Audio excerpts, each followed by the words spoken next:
Así que aprovecho de presentarlos desde ya, aquí al frente, con sus característicos lentes rojos, mi gran amigo y juez tributario, don Luis Alfonso Pérez Manrique, batiendo récord de fallos al lugar de los contribuyentes, según dice por ahí el diario financiero. También nos acompaña hoy día Manuel Subiabre Cárdenas, ex abogado del Servicio de Impuestos Internos y además profesor de la instituto, academia, o no sé cómo se llaman ahí en Impuesto Interno, donde yo lo conocí, me hizo clase, un excelente profesor, profesor del diplomado y actualmente abogado de Kerry y Asociados. ¿Ah? Junto a ellos, el Ujú. único incombustible Abel Hidalgo Vega, abogado de la Universidad de Chile, encargado de la clínica de tributaria y casi dueño de Cabello y Compañía. Ya falta poco para que sea Abel y Cabello. No le digas eso, porque capaz que después se desquita como fui yo. Finalmente los acompaña la gran y excelente alumna que hemos tenido en este diplomado destacada, Gloria Piña Díaz, abogada socia del estudio Venegas, León y Asociados, litigante tributaria y con un tremendo currículum para todos los efectos tributarios, contables, financieros, internacionales, mundiales. Dice que además se lee el tarot y además hace otras sin fines de actividades. También está con nosotros Sofía Fuentes Jarpa, que se escondió detrás de la foto. Ahí apareció. Saludos, Macarena Cambri, ya las presenté. Y el tema de hoy, como bien decía el flyer que les enviamos, ya habrá 43 personas, muchas gracias, bienvenido a todos, es conversar de una manera relajada y extendida sobre estos temas tan interesantes que a veces no se alcanzan a abarcar en el mismo diplomado, un poco para relajarnos, un viernes en la tarde y para después irnos tranquilos a esperar el fin de semana. Bien, así que vamos a partir con algunas preguntas para nuestros invitados. No logro ver a Manuel ahí, pero seguramente que está. Ahí está Manuel. ¿Eh? Por supuesto, los que participan también pueden hacer preguntas. Los expositores prefieren las preguntas que puedan ver en el chat, así de tal manera que puedan ir de inmediato tomando la palabra los que lo deseen. Vamos entonces con algunos temas que son interesantes. Quiero partir con el magistrado Luis Alfonso Pérez. Magistrado, a un año de esta ley 21.210, ¿se ha notado algún cambio? ¿Ha visto usted alguna diferencia en la tramitación? Partamos por eso primero. ¿Qué le parece a usted estas modificaciones y qué ha cambiado? Hola, muy buenas tardes. Muchas gracias por la invitación a todos con tan distinguido panel y tan distinguido gente que nos escucha. Eh, a ver, ¿qué podría decir yo de mi perspectiva de la ley 21.210, ¿cierto? De 24 de febrero del año 2020, con vigencia general a partir de marzo del mismo año y con disposiciones transitorias que dieron vigencia particular en algunas materias, ¿cierto?, distintas a las que estoy señalando con la vigencia general. Hay varios tópicos que vamos a conversar, entiendo, con los colegas y con todos ustedes, que sí son de interés, por supuesto. Algo que lo primero que me asalta o me llama la atención respecto a una lectura muy preliminar en lo que toca a la tramitación TTA es obviamente el robustecimiento del catálogo de derechos garantidos, ¿cierto?, vinculados a la vulneración de derechos tributarios. Sabemos que eso partió con una circular. Hace poco en la interna conversamos respecto al director Ricardo Escobar, ¿cierto? Por otras cosas, cuando estableció el viernes sin corbata, digamos, en el servicio. El Casual Él Friday, también se fue, sabe. claro, redactor en su oportunidad o bajo su administración, siendo ministro Velasco, que también le debemos mucho porque ambos debemos la creación de los TTA, la génesis de la ley TTA tiene que ver con ellos, ¿cierto? Respecto al robustecimiento de este catálogo, que como les digo, partió con una circular que posteriormente se incorpora al 8 bis del Código Tributario y que se asoció a la acción de vulneración de derechos tributarios y en lo que toca aduanera. En la ley, algo destacado de la ley 21.210 es el robustecimiento o el aumento, por así decirlo, del catálogo de derechos garantizados en forma, por así decirlo, pormenorizada, sin perjuicio que siguió vinculándose, por supuesto, como su origen, como primigeniamente se hizo, vinculado al derecho a desarrollar actividad económica, al derecho a la no discriminación por parte del Estado y sus organismos, y también el derecho de propiedad. Eso me llama la atención porque, si bien es cierto, hay un robustecimiento, y está el 8TER, digamos, pasa, me parece, de 10 derechos a alrededor de 19, 20 con el 8TER, si mal no recuerdo, respecto al derecho a timbraje necesario mínimo que todos los contribuyentes tienen, se dice de forma expresa en la ley.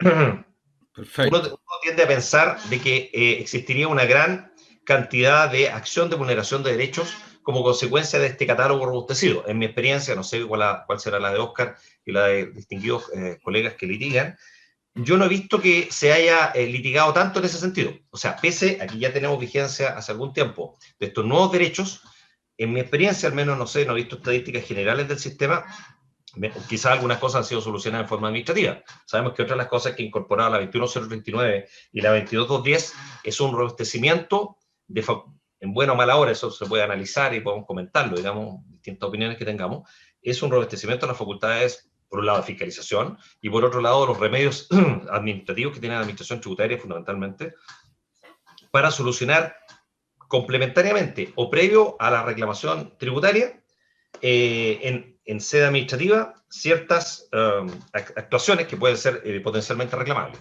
También se vislumbra también un fortalecimiento legislativo, normativo, de esas facultades. Podemos comentar más para no... Pero lo que me llama la atención es el robustecimiento en la ley, pero eso no, en mi opinión o en mi experiencia, no tenía un correlato que uno tendría a pensar, oiga, aquí nos vamos a llenar de acciones de vulneración de derechos por todas estas cosas, y mi modesta experiencia es que eso no ha sido así. Ese es el primer comentario que podría hacer, y no voy a hablar más para, Excelente. obviamente, darle derecho al No, resto. no, nosotros felices de escucharlo, Muchas gracias. magistrado. Hay tres expositores aquí. Luis Alfonso ha dejado un tema muy interesante sobre la mesa. Se han fortalecido, ¿no es cierto?, robustecido los derechos de los contribuyentes, pero eso no ha significado un aumento de acciones de vulneración. ¿Qué estaría pasando por ahí? No sé, invito a Manuel, Abel o Gloria a que opinen al respecto. ¿Qué les parece a ustedes? ¿Por qué esto finalmente no termina siendo visto por los tribunales tributarios? A ver, yo, bueno, primero estoy de acuerdo con lo que señala Luis Alfonso. Efectivamente, los derechos de los contribuyentes han sido robustecidos. O sea, no solamente se han incorporado nuevos derechos, sino que los ya existentes fueron robustecidos sustancialmente. Ahora, yendo directamente a la pregunta, ¿por qué en el fondo esto no ha dado lugar a que, por ejemplo, se inicien más, por ejemplo, recursos de resguardo ante el Servicio de Impuesto Interno, qué sé yo, o procedimiento de vulneración de derechos, qué sé yo? Yo tiendo a pensar que es porque los derechos de los contribuyentes, como fue consagrado actualmente con la reforma de la ley 21.210, en realidad viene a plasmar en un catálogo algo que está en diferentes normas del Código Tributario, ¿ya? Y por lo tanto, en definitiva, muchas de las cosas que se hecho de los contribuyentes son cosas que ya existían. No sé, por ejemplo, hay derechos como el respeto a los plazos de prescripción y caducidad, ¿ya? O sea, en el fondo es algo que en realidad probablemente uno podría decir esto necesitaba formar parte del catálogo de derechos de los contribuyentes, siendo que es un derecho de por sí, ¿ah? El que los contribuyentes puedan reclamar, o que el servicio tenga una limitación en cuanto a sus facultades fiscalizadoras dadas por los plazos de revisión o por los plazos de prescripción. U otros temas como, por ejemplo, bueno, que se repiten también del decálogo anterior, derecho, no sé, de obtener copias. Por ejemplo, hay un derecho que a mí me llamó bastante la atención también cuando lo vi, que fue el derecho a presentar como recursos y peticiones administrativas, no estoy diciendo textualmente cómo está la norma, pero esa es la idea, como recursos y peticiones administrativas, personalmente o representados, ¿ya? Que son en realidad cosas que ya estaban y que en el fondo yo creo que los contribuyentes ya las ejercían también, ¿ya? Entonces, de repente este catálogo de derechos, a mi juicio, lo que vino a hacer es como a condensar en un solo artículo, digamos, sin considerar el octavo TER, ¿ya? a condensar o en consolidar en un solo artículo como las distintas facultades, posibilidades o derechos que tienen los contribuyentes y que de todas formas los podrían haber ejercido a través de otras normas, porque están consagrados en otras normas. Por lo tanto, uno podría también decir que esto tiene un fin didáctico, ¿ah? De consolidación, que además resulta muy bueno porque uno se puede exhibir en las oficinas del Servicio de Impuestos Internos y ahí van a estar todos, digamos. Pero así como que haya nacido un derecho nuevo que no estaba ya consagrado en la ley, yo creo que no es tanto. ¿Ah? No es tanto eso, y por lo tanto eso a lo mejor podría explicar el hecho de que tampoco se hayan presentado muchas acciones, digamos, de las que franquea la ley, de las que ya existían, como del recurso de resguardo actual. Yo creo que eso podría explicar un poco el por qué no se han presentado estas acciones. Y lo otro también es que tiendo a pensar que este catálogo eh, estableció ciertos derechos como si fuesen una conducta recurrente del Servicio de Impuestos Internos, y la verdad que de repente, claro, la administración tributaria, como cualquier administración, digamos, puede cometer excesos, puede cometer abusos, puede cometer irregularidades, puede cometer equivocaciones, pero no sé si sean en al menos algunos de los derechos, no sé si sean una constante. ¿Ah? Y por lo tanto, o sea, yo creo que eso prueba el hecho de que no se hayan presentado más estos recursos, porque no hayan aumentado, siendo que aumentó el catálogo, claro, el catálogo aumentó en tantos derechos, uno podría decir, oye, debieron haber aumentado en forma proporcional los recursos que se exigen para tratar de resguardar esos derechos. Y la verdad es que no sucedió así, y según la experiencia que yo he tenido, en realidad los pocos, por ejemplo, recursos de resguardo que se han presentado en el Servicio de Impuestos Internos, son por derechos que ya existían. Perfecto, perfecto. Entonces tú dices, nada nuevo bajo el sol con este catálogo de los... Claro, o sea, no hay, podríamos decir, nuevos derechos, en el sentido de que o se potenciaron algunos y los otros estaban diseminados en distintas normas de la ley. Ya, perfecto. Nada, no, entonces con esto, habrá sido esto adrede, como, ¿qué piensas tú, estimada colega Gloria Piña, sobre la afirmación de Manuel, en el sentido de que no hay ninguna novedad en este catálogo pese a la ampliación, o en realidad en general respecto a los derechos de los contribuyentes? Gloria. Yo estoy totalmente de acuerdo con lo que indica Manuel, ¿ya? También pienso que este cambio o estas modificaciones que introdujo la ley 21.210 a través de incorporar en el artículo 8 bis este catálogo de contribuyentes, ampliándolo, lo que hizo fue sistematizar y colocar en un solo lugar, a forma didáctica, como dice Manuel también, todas estas normas que estaban dispersas en distintos cuerpos legales. ¿Ya? Hay que reconocer que estas garantías nacen en la Constitución Política del Estado a través del derecho a propiedad, como indicaba Alfonso previamente, así también el derecho a la libre empresa, el derecho a la libertad económica, y posteriormente se retrotraen y se incorporan a este catálogo para darle mayor visibilidad y para también, yo creo, en pocas palabras, sociabilizarlo. El Servicio de Impuestos Internos hace años que ya viene en una temática de buena atención al cliente. Uno entra mirando al contribuyente como un cliente. Al final del día, los organismos del Estado, digamos, están para prestar servicio a las personas que viven y que requieren de ellos, ¿ya? Y de sus soluciones. Es cuando tú entras a una oficina del servicio, encuentras en un cuadrito y te dicen que tú tienes derecho a la buena atención, a que la atención sea rápida, que sea expedita. Entonces, ya viene incorporándose eso. Por lo tanto, yo también pienso que esto, más que ser una ampliación, es una sistematización, y por eso no se ha visto traducido en mayores recursos interpuestos. Ahora, aquí hay algo súper interesante que trae esta reforma en materia de procedimiento. Yo creo que es algo novedoso, que es el recurso de resguardo, ¿ya? Sí. Y entonces podríamos irnos por otros recursos que hay, pero hoy día lo establece como una instancia dentro del proceso administrativo, y que permite, frente a ciertas acciones del órgano fiscalizador, en este caso el Servicio de Impuestos Internos, que el contribuyente pueda presentar las quejas sin temor a represalias, en pocas palabras. Ujú. Pero la actitud siempre, por lo menos en lo personal, la actitud que han tenido los fiscalizadores del servicio siempre es de cooperación. Yo creo que también depende mucho de la actitud con la cual va el contribuyente y se presenta a sus procesos.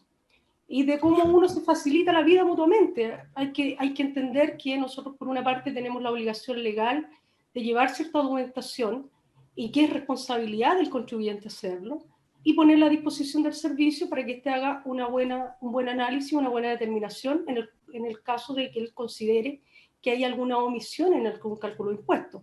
Por lo tanto, yo lo que veo interesante acá en esta incorporación son el recurso de resguardo, que lo encontré, habría que ver cómo va a ir evolucionando en el tiempo. Es una materia que recién se incorporó el año pasado, por lo tanto tenemos que esperar un poco el pronunciamiento de los tribunales. El recurso de casación en la forma, que también es una cosa bastante nueva y que en realidad da una instancia de no tener que esperar a que prácticamente se terminen todas las etapas procesales para pedir la casación en la Suprema. Y Vamos a hablar de esos temas procesales a continuación, Gloria. Qué bueno que los hayas tocado porque yo siento que este es uno de los más importantes temas. Pero antes de salirnos de los derechos de los contribuyentes, que siento también que, al igual que ustedes, no hay nada nuevo bajo el sol. Tenemos ahora este recurso de resguardo, ¿no es cierto?, que parece que de alguna manera está luchando ahí con la vulneración de derechos sobre temas que tampoco eran tan arbitrariamente vulnerados. Pero me gustaría preguntarle a Abel Hidalgo, quien es más profesor de una clínica jurídica tributaria, ¿cómo ve esta situación del recurso de resguardo frente a la vulneración y frente a los derechos? Para seguir después con algunas otras modificaciones de carácter procesal que también son muy interesantes. Abel, te escuchamos. Sí. Buenas tardes primero a todos. Un gusto estar acá.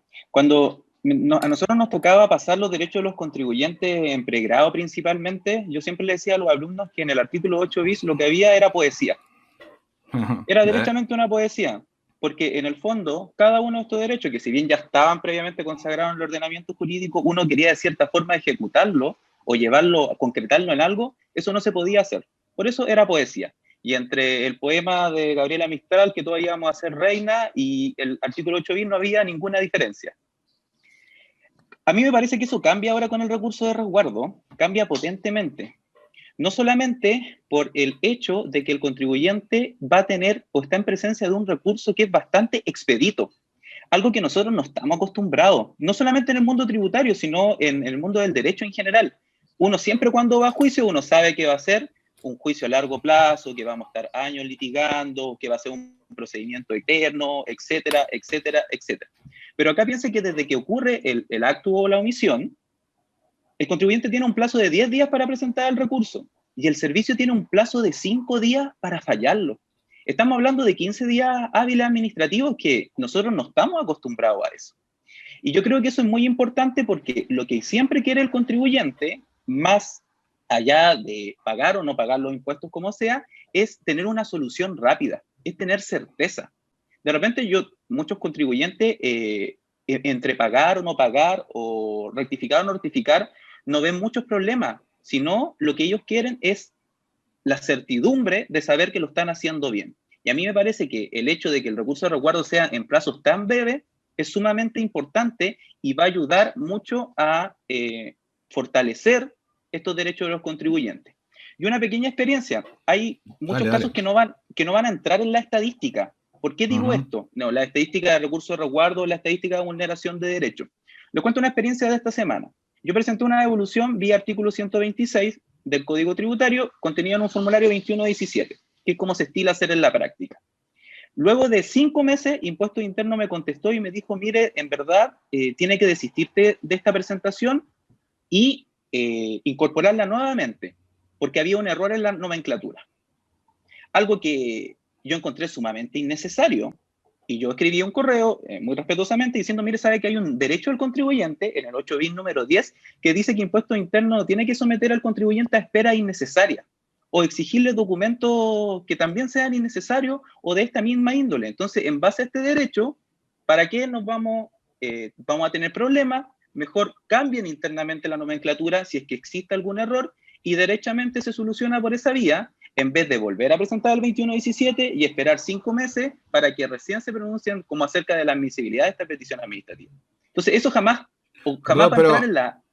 ¿A quién le escribiste a ver pidiendo o exponiendo esta situación? ¿Al director regional? No, a la fiscalizadora que me había contactado para decirme que tenía que desistirme y presentarla nuevamente. Ya, perfecto. ¿Y cuál fue su respuesta a esta? Que lo iban a solucionar internamente, porque obviamente, entre líneas, estaba esta posibilidad de presentar un recurso de resguardo por la vulneración al 8 bis número 10 en concreto. Ya, pero tú se lo hiciste ver ahí, ¿no es cierto?, como una posibilidad entre líneas de que esto iba a pasar. Entonces, si bien entiendo lo que tú estás diciendo, pasamos de la poesía, de la ficción del 8 bis, digamos, que inaplicable, porque la verdad es, comparto contigo que el artículo 8 ya partía mal con esto de derecho a ser atendido cortésmente, ¿no es cierto? Eso es que es casi imposible de medir, ¿no? y menos de reclamarlo. Pero ahora tú dices, bueno, ahora sí parece que esto sí se va a hacer carne de alguna manera. Eso es lo que tú, doy al tiro la palabra. Pero ¿es eso tú lo que estás señalando, a ver? Eso es lo que espero. Y por lo menos que he visto en este año desde la incorporación. Perfecto. Perfecto. ¿Alguien había hablado? Sí, no, yo, Manuel. Manuel. Solo una pregunta para Abel. Gloria mía también. ¿Cómo le fue? Porque a lo mejor pasa el dato, a lo mejor en una de esas. Sí, si le fue bien, que dé el dato de quién es la fiscalización.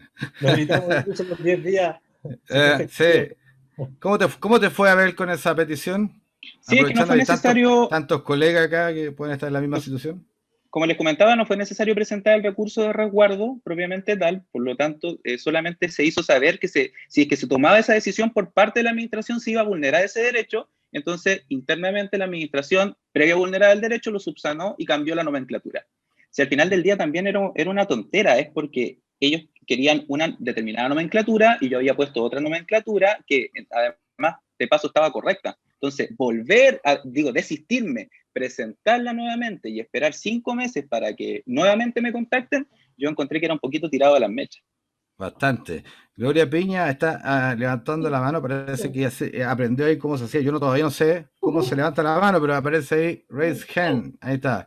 Gloria, cuéntanos. En el sentido de lo que plantea Abel, efectivamente es así. Nosotros tuvimos un caso hace 3 semanas atrás aproximadamente, y también si el funcionario ve, también le hicimos entender entre líneas que le íbamos a aplicar un recurso de resguardo. Pero si ellos ven que hay posibilidad de que estén vulnerando derechos, efectivamente lo subsanan en forma administrativa. Por lo menos la estrategia de Abel está en el sentido correcto y a nosotros también no funcionó en su oportunidad. Pero la estrategia, ¿cuál es ahí? La estrategia es un poco... bueno, llamar a ir, como siempre, digo yo, a negociar con el sector, pedir una reunión con ellos, exponer claramente cuáles son los fundamentos en los cuales nosotros estamos basando nuestra petición, y posteriormente, si nosotros determinamos que hay una vulneración de derechos, indicar cuál es el derecho que se le está vulnerando al contribuyente y dejar entre líneas, como dice Abel, no directamente, pero entre líneas, la posibilidad de presentar el recurso de resguardo. Es un poco ir a mostrar un poco los dientes, decir, oye, voy a presentar esto si ustedes no arreglan esta situación, más un poco así. Sí, algo así. Mira, qué interesante, porque evidentemente eso le puede resultar bien a abogados como ustedes que son litigantes, pero a cualquier contribuyente no le va a resultar. A ver, ¿le vas a decir algo? Oscar, sí, disculpa. Lo que pasa es que yo creo que no es mostrar los dientes, ejercer los derechos que otorga la ley o la Constitución. Es solamente, para decirlo quizás de otra manera, es hacerlo presente. Y el sentido de la justicia, que esta situación, si uno la analiza, obviamente es tirado de las mechas, volver a presentarla, etcétera, etcétera. El sentido de la justicia es transversal para todo. Eso lo entiende un abogado, lo entiende un contador, lo entiende cualquier ciudadano. La justicia, decía Aristóteles, que las virtudes se fueron entregadas de distintas maneras a los distintos ciudadanos, pero la justicia se le entregó la misma proporción a cada uno. Y eso significa que todos entendemos cuando estamos frente a un escenario injusto o un escenario adverso, que era en este caso. Y eso yo creo que lo entiende cualquier persona. No, es verdad, eso es connatural al ser humano. Nosotros sabemos siempre cuando estamos enfrentados a algo que es positivo, es negativo o hay alguna vulneración. O sea, el derecho no es más que el sentido común puesto en palabras, pero me llama la atención que se hace a lo mejor mostrar los dientes no era lo que correspondía decir, pero sí un interlineado diciendo ojo que puedo llegar a usar mis derechos. Entonces, es que en pocas palabras yo creo que cuando uno va a negociar lo que busca es solucionar problemas y evitarte otro. Entonces, claro, en el fondo, indicar, digamos, que aquí, bien argumentado, que hay un problema eventual que se podría producir y que al final del día va a ser un problema para ambas partes. Entonces, no, como dice Abel, el mejor exigir un evitarlo. producto y presentar o hacer presente que te puede ganar un problema gratuitamente en el sentido de dilatar procesos que no tendrían por qué dilatarse, no es algo que sea como mostrar los dientes. Ahora, Lo que no tiene nada de malo, yo creo, lo que dice Abel, no tiene nada de malo de uno, de alguna manera, plantear la posibilidad que puede ejercerlo de manera formal.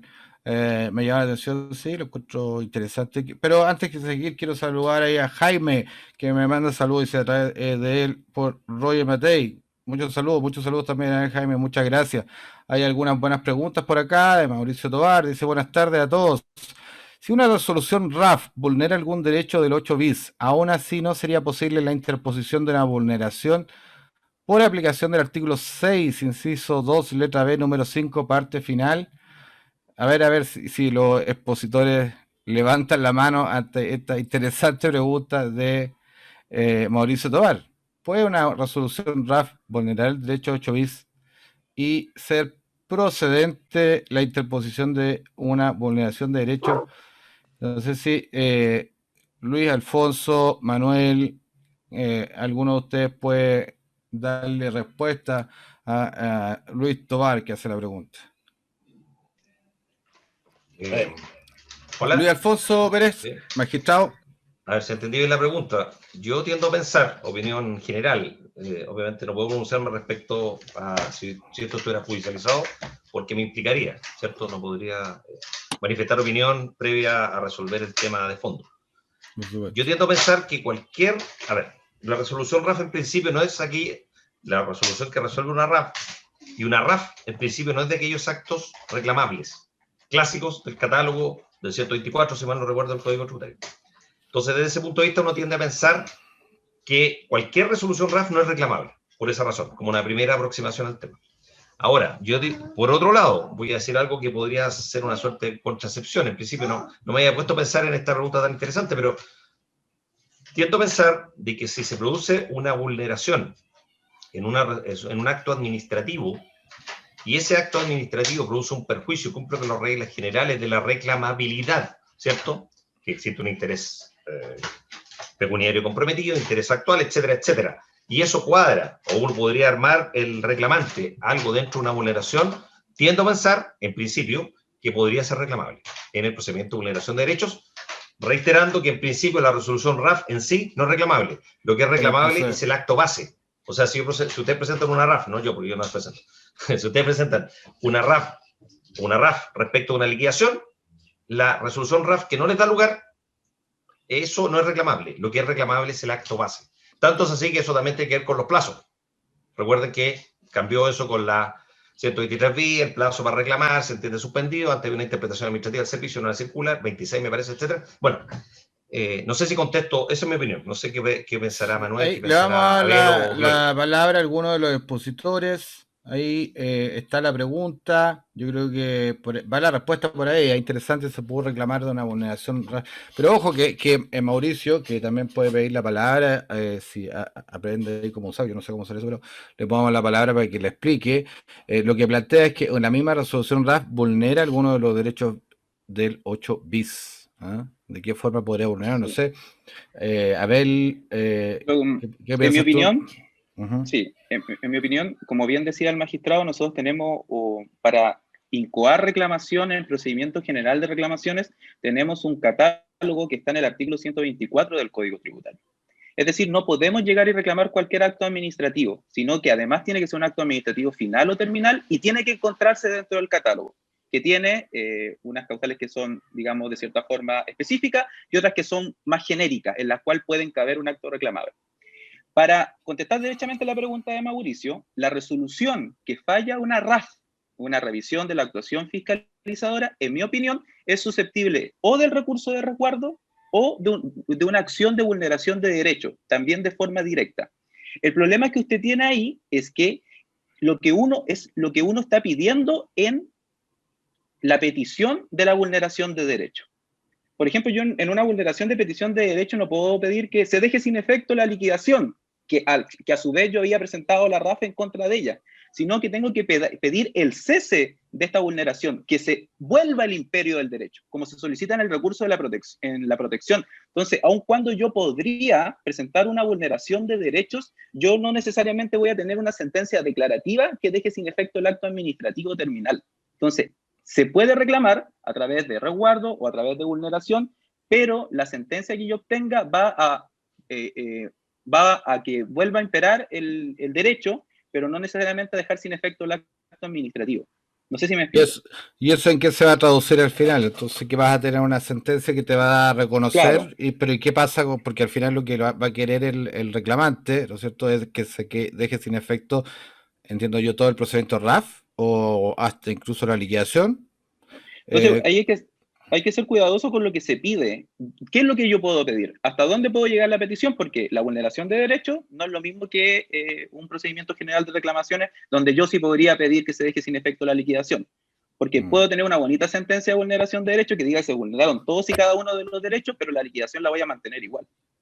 Ya, Ahí, Oscar, sí, mira, Manuel. sí, estoy de acuerdo con Abel, y yo quiero distinguir un poco entre, por así decirlo, una categorización que acabo de hacer y que es absolutamente arbitraria, que uno podría encontrar dentro del catálogo de derechos que atienden como a la forma, por ejemplo, al procedimiento, que tiene que ver todo lo relativo al trato, a la incorporación de los documentos que se presentaron oportunamente, a la fundamentación del acto, probablemente, pero hay otros derechos que están consagrados y que podrían a lo mejor atender al fondo del acto administrativo, como por ejemplo, está consagrado el derecho para los contribuyentes a que las actuaciones del Servicio de Impuesto Interno se realicen dentro de los plazos de prescripción.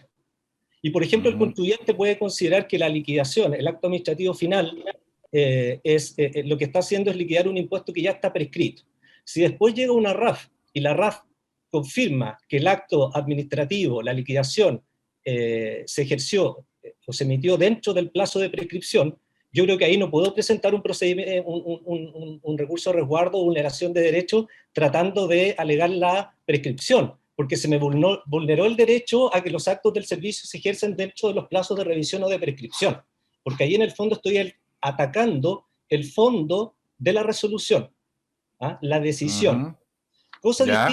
Cosa distinta es cuando lo que yo reclamo apunta más bien a un tema como de forma, de procedimiento. Por ejemplo, que yo presentara un recurso de resguardo diciendo que durante el proceso de RAF, ¿ya?, o incluso durante el proceso previo que dio origen a la liquidación, no fue considerado un documento que yo presenté oportunamente. Y que habría implicado que si hubiese sido considerado y valorado, probablemente el acto administrativo se habría terminado. Entonces, ahí yo creo que eventualmente, en este último ejemplo que acabo de poner, ¿ya?, esto no lo he analizado, es algo que se me ocurre ahora, yo creo que eventualmente en ese caso podría probablemente un recurso de resguardo, una vulneración de derechos, dejar sin efecto el acto administrativo resolución RAF, por cuanto casi como una causal de casación en la forma, ¿entienden?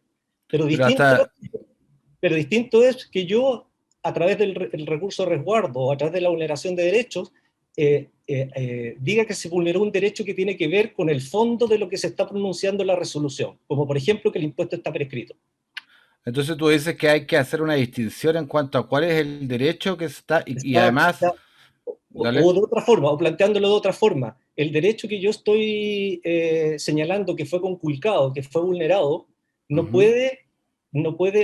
debería tener, no puede tener que ver con la parte sustantiva de la resolución RAF, es decir, con el fondo del asunto, con la controversia, ¿ya? Ok, pero podría llegar a tener implicancia en algunos casos, dependiendo, ¿cierto?, del derecho que se está vulnerando. Claro, porque, por ejemplo, como una forma de recurso de casación es la forma. Oye, durante el proceso de RAF yo presenté tal documento, o incluso durante la fiscalización presenté X documento. Si hubiesen considerado ese documento, que estaban obligados a hacerlo, o que yo tenía el derecho a que se lo considerara, en realidad no habrían liquidado, o si lo presenté durante el proceso de RAF o junto con la RAF habría salido a mi favor.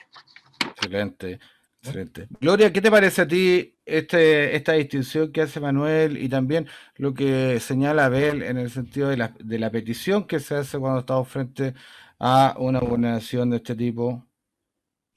Mira, con respecto a lo que indica Abel, concuerdo plenamente con él que hay que tener mucha claridad de qué es lo que se está solicitando, ¿ya? Porque eso es lo que va a dar el argumento base para ver si es posible reclamar sobre un acto y sobre una vulneración de derechos. Pero también estoy de acuerdo con Manuel en el sentido de que hay que distinguir si la actuación del servicio, como dices, dentro de un proceso administrativo, esa actuación específica está vulnerando el derecho de un tercero. Y específicamente con el tema de la solicitud de antecedentes, que efectivamente puede ser que al no considerar un documento que prueba o acredita cierto hecho económico, que sirve de base para la determinación del impuesto que posteriormente me van a liquidar, eso perjudica profundamente los derechos de ese contribuyente. Las dilaciones innecesarias, también, que dentro del procedimiento vayan apareciendo o se demoren un tiempo tan excesivo que eso también le vaya provocando perjuicios al contribuyente al no obtener una resolución o una solución en un tiempo prudente, ¿ya? También eso puede generar parte de esta reclamación dentro de un procedimiento administrativo, pero que son actos accesorios que eventualmente podrían estar vulnerando los derechos. Estoy completamente de acuerdo con Manuel. Perfecto. ¿De qué estamos hablando?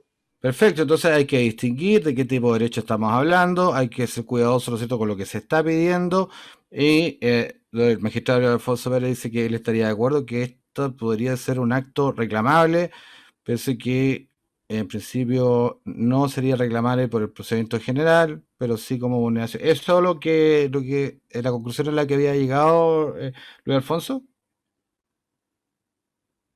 Así que, Sí, en principio sí, en relación a lo que estamos conversando, recuerdo también un poco, guardando las diferencias de los casos, un poco la evolución que ha tenido la acción de protección del 20 de la Constitución, cuando sabemos que hay un catálogo, de alguna manera, de derechos que están expresamente garantizados con la acción, ¿cierto? Cuando se siente conculcado, dentro del plazo, etcétera, por recurrir a la Corte de Apelaciones, pero la jurisprudencia ha ido ampliando de alguna manera la posibilidad de accionar cuando depende del fundamento, cómo se arme la acción. ¿Te das cuenta? En la medida que tú pretendes al final del día, la persona, el reclamante, pretende, el reclamante de acción de protección, ve conculcado un derecho que no está garantizado, de alguna manera arma su argumento con otros derechos que existen en el catálogo. Puede pasar un poco lo mismo con lo que estamos conversando en relación a la acción de vulneración tributaria o aduanera, porque, si bien es cierto que existe un catálogo, existen 3 garantías generales que están en el 19 de nuestra Constitución, y si uno pudiera arribar a concluir que existe alguna conculcación distinta de aquellas que existe en el catálogo, o distinta de aquellas que pudieran encuadrar de alguna manera, en la medida que tú armes bien el argumento, puedes de alguna manera introducirla dentro de esta cosa más grande que puede ser el 21, el 22, el 24, o alguno de los derechos expresamente del 8 bis o del 8 ter. Eso. pero lo que estás diciendo es que tú podrías ir más allá de lo que aparece en la norma como protegido. Yo tiendo a pensar en principio que sí, porque la garantía, por ejemplo, el derecho a desarrollar la libre actividad económica, el 21, que no sea contraria a la moral, al orden público, a buenas costumbres, es una causal, o sea, es una garantía genérica.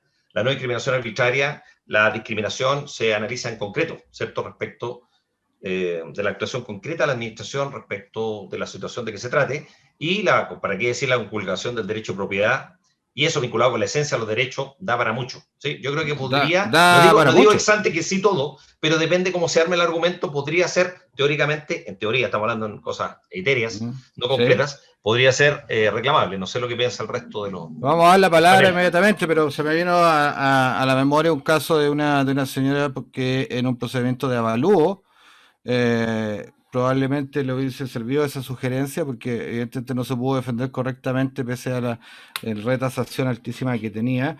Desde tu punto de vista probablemente ya pudo haber presentado una vulneración de derecho porque su propiedad había aumentado, no sé, 30 o 40 veces su valor de un momento a otro, ¿Sería eso entonces un acto que se podría reclamar a la vulneración de derechos? Vamos a dejarlo pensando, magistrado, para que no se quiere quemar, porque ya los lentes se están poniendo más rojos de lo que estaban al principio. A ver, si estás por ahí, ¿crees tú que podría esta acción de vulneración o el resguardo abarcar más allá de lo que te establece la norma en el 8 bis y en la Constitución que específicamente señala? Sí. Hay un tema, o me gustaría darle una pastilla, como dicen en mi tierra, un dulce. Dale, buenísimo. Pongan atención todos. Antes, cuando uno, por ejemplo, existía alguna vulneración que se plasmaba en un acto administrativo reclamable vía 124, yo no podía presentar una vulneración de derecho. Por ejemplo, contra una liquidación de impuestos. Tenía que presentar una RAP o tenía que presentar directamente el reclamo. ¿Ya? Porque el 155 del Código Tributario me ponía una barrera de entrada, que no fueran de aquellos actos del 124.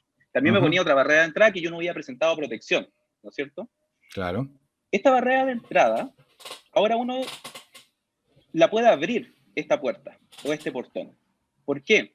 Porque si existe una vulneración, por ejemplo, en una liquidación de impuestos, yo perfectamente puedo presentar un recurso de resguardo contra ella porque no existe ese límite procesal en el 8 bis, en sus incisos finales. Y contra la resolución que falla el recurso de resguardo, yo perfectamente puedo presentar una vulneración de derechos. A lo que voy es que si una liquidación de impuestos antes yo no podía objetarla porque se había generado una vulneración de derecho, en la actualidad sí lo puedo procesalmente hacer a través de presentar un resguardo que se resuelva negativamente o ojalá positivamente esa resolución contra una liquidación y contra la resolución que falla el resguardo presentar una vulneración de derecho, cosa que antes de la 21.210 yo no podía hacer, cuestión que me parece que podría, si es que esto se sabe o se ve. Que no salga de acá, por favor. incrementar las cifras de la vulneración de derechos, cuestión que estábamos conversando en la génesis de esta reunión. O sea, mejor que salga entonces. Pero de nuevo, para ponernos en el escenario que tú planteas, me parece súper interesante, pero ¿por qué un litigante querría llegar a esa instancia sabiendo que puede ir al reclamo de la liquidación y preferiría la opción de la vulneración o el resguardo, por ejemplo? Por los plazos, porque yo puedo obtener una sentencia quizás favorable vía procedimiento general de reclamo en 5 o en 7 años, pero vía resguardo y vulneración de derechos esa sentencia podría estar más luego. Y, por ejemplo, veamos que el tema que se juegue es un tema de prescripción, solamente de prescripción. Y yo, de cierta forma, sé que voy a ganar por prescripción, quizás vía procedimiento general de reclamaciones, con todos los riesgos asociados a ello, pero yo quiero tener la sentencia lo más luego posible. Yo, por una cuestión de celeridad, por una cuestión de plazo, por mi derecho a ser juzgado dentro de un plazo razonable, podría ejecutar esta idea. Si es que yo estoy seguro de que el servicio se ha obstinado a defender una prescripción que, según yo, puedo derribar. Por ejemplo, como lo que ocurre muchas veces con la carta certificada. Ya, perfecto. La carta certificada es un tremendo problema para los contribuyentes, ¿no es cierto? Porque en realidad no es realmente una carta certificada propiamente tal, ¿no es cierto? No cumple todas las condiciones, muchas veces no llegan a los contribuyentes y hay que hacer todo un aparataje procedimental para ser notificado. ¿Y cómo lo verías ahí entonces?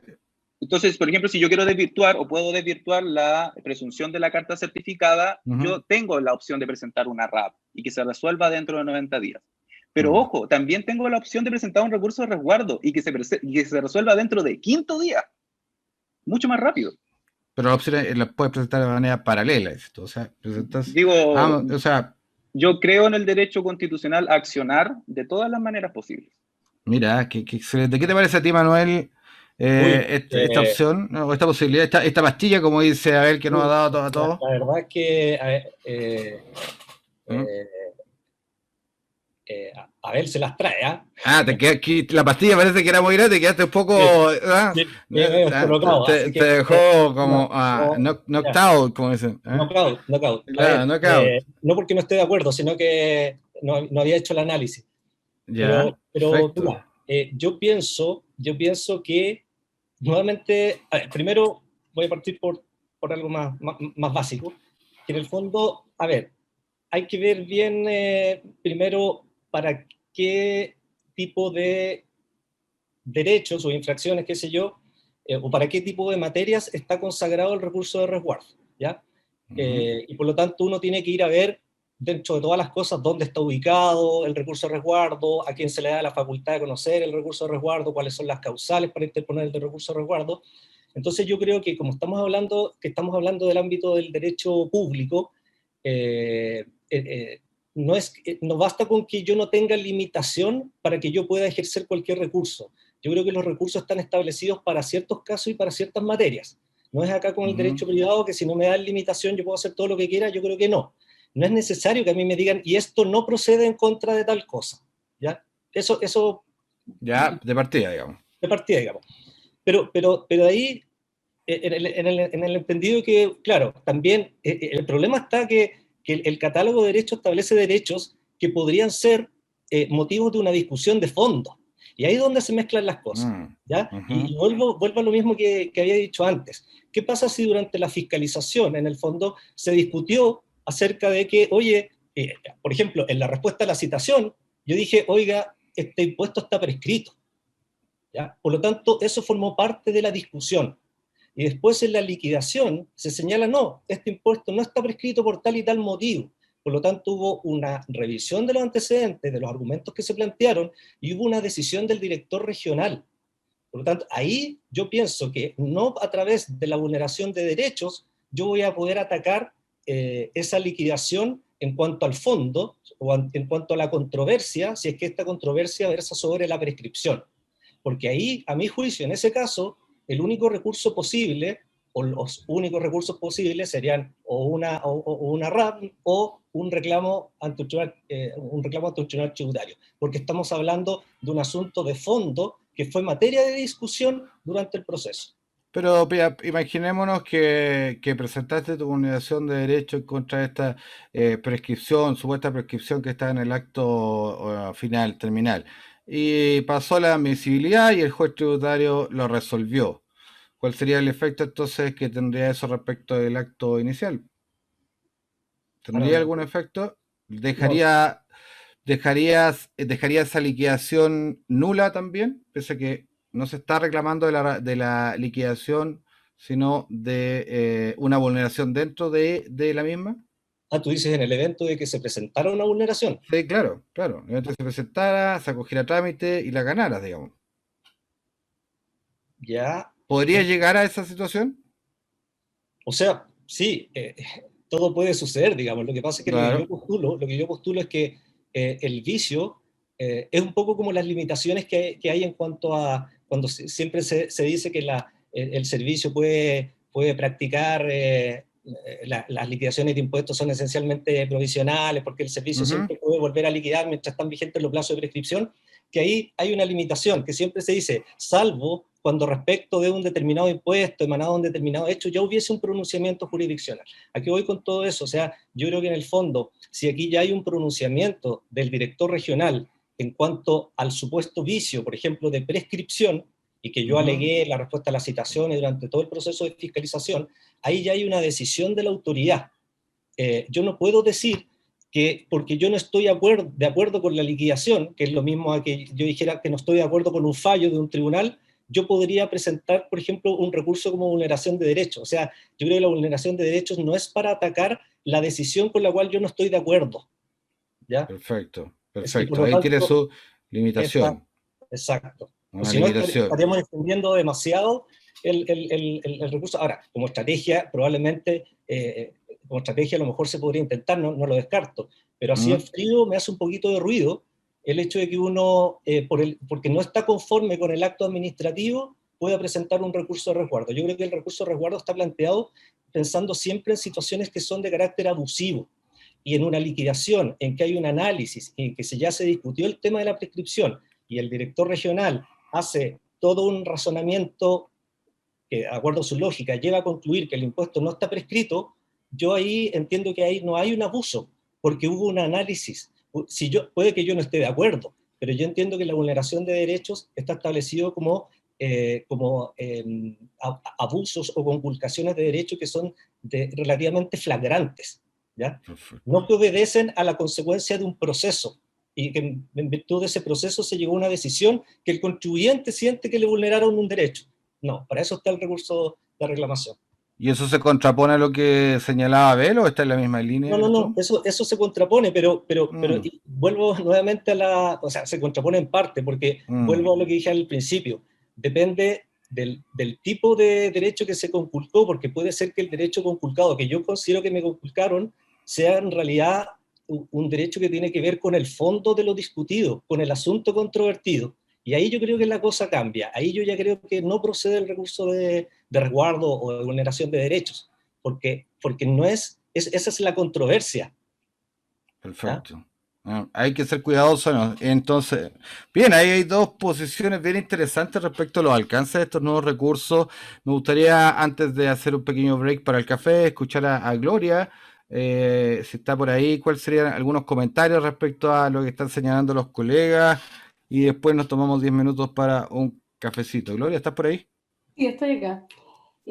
Concuerdo plenamente con lo que dice Manuel. Yo creo Ya. que aquí hay que distinguir nuevamente cuáles son las actuaciones del servicio y si estas se enmarcan en una vulneración de derechos. Para Ujú, eso hay otros recursos también instituidos dentro de los procedimientos que van a atacar las discusiones de fondo o de la forma del procedimiento. Pero acá es este tipo de recurso, que es el recurso de resguardo, lo que hace es proteger y darle un emparejamiento a la cancha para que frente a una vulneración flagrante o que provoque mucho daño al contribuyente, este tenga algunas otras herramientas para defenderse. No es lo mismo que el servicio de impuesto interno en una fiscalización o en un acto de fiscalización, por ejemplo, filtre información privada del contribuyente y que esto salga a la prensa y le traiga un daño a imagen. ¿Ya? Entonces ahí ujú. sí tiene todo el derecho a irse de resguardo y a lo mejor hasta demandar al Estado. Pero por otra Mm. parte, si yo estoy discutiendo, como decía Manuel, el caso de la prescripción, o estoy discutiendo el mal cálculo que se hizo en base a la determinación de una renta líquida disponible que me sirvió de base para el cálculo nuevo impuesto liquidado, estamos discutiendo cosas de fondo, un análisis, y ahí hay otras herramientas e instrumentos. Creo que es No bueno innovar. correspondería. Ahí. Claro, es bueno innovar, ahí comparto con Abel, es bueno innovar, pero creo que también uno tiene que dentro del marco jurídico irse encaminando e ir utilizando las herramientas que el mismo procedimiento te va entregando en forma adecuada, porque si no, al final del día también produce que tú también, en esta inquietud por ir innovando, vayas también produciendo dilataciones en los procesos y a lo mejor yendo con un recurso que no tiene ninguna razón de ser porque no está enfocado a la discusión que debe darse. Entonces, ¿se arriesga Abel con esta postura? ¿Es esto? Es una persona que toma riesgo, es un Indiana Jones de la litigación tributaria.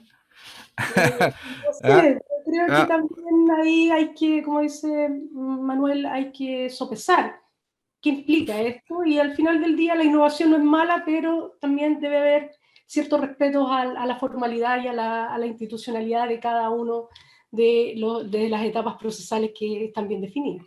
por supuesto, bien, muchas gracias Gloria. Con esas palabras vamos a hacer un pequeño break, esperemos estar aquí un cuarto para las 5 de esa parte. Y en la segunda parte vamos a partir derechamente con unos minutos para preguntas que deseen los participantes hacer, ¿no es cierto? Aquí está el chat, las pueden hacer por ahí, o tal vez una conversación directa con alguno de los profesores, si eso es así necesario. Así que nos damos unos minutos y volvemos después de los comerciales, que no están preparados los comerciales, pero para la próxima sesión del próximo viernes van a estar ahí la publicidad. Me dijeron que no podía hacer publicidad de los diplomados ni cursos que se están dando este año, pero que van a estar muy buenos.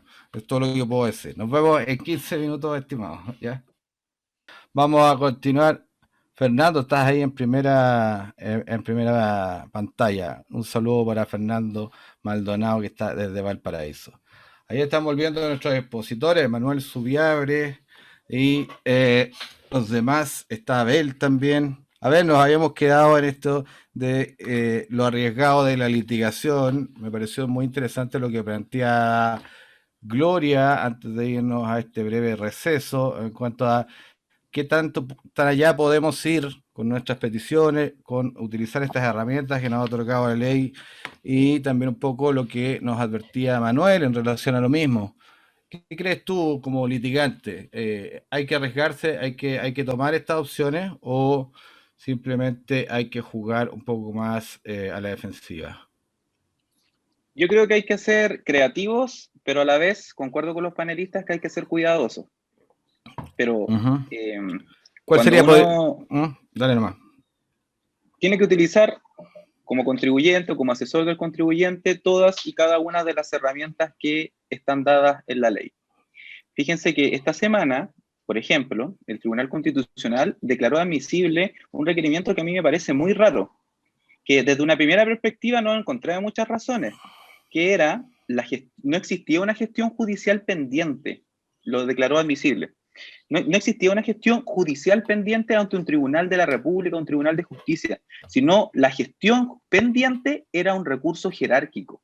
Y en ese contexto se había presentado un requerimiento de inaplicabilidad por inconstitucionalidad que pasó la sede de admisibilidad sin recibirse alegato, solamente con una disidencia del ministro señor Pica. Entonces, cuando yo leo la resolución del Tribunal Constitucional, me pareció inaudito que se acogiera a tramitación ese requerimiento. Pero dándole una vuelta, cuando el director nacional del Servicio de Impuestos Internos está conociendo el recurso jerárquico, que es un recurso de derecho estricto, en base a errores de derecho, infracción a la ley tributaria o a las propias instrucciones del Servicio de Impuestos Internos, ¿no está actuando de cierta forma como un tribunal especial? Porque recuérdense, cuando uno estudia Derecho Procesal Orgánico, existen distintos tribunales ordinarios, especiales pertenecientes al Poder Judicial y especiales que no pertenecen al Poder Judicial.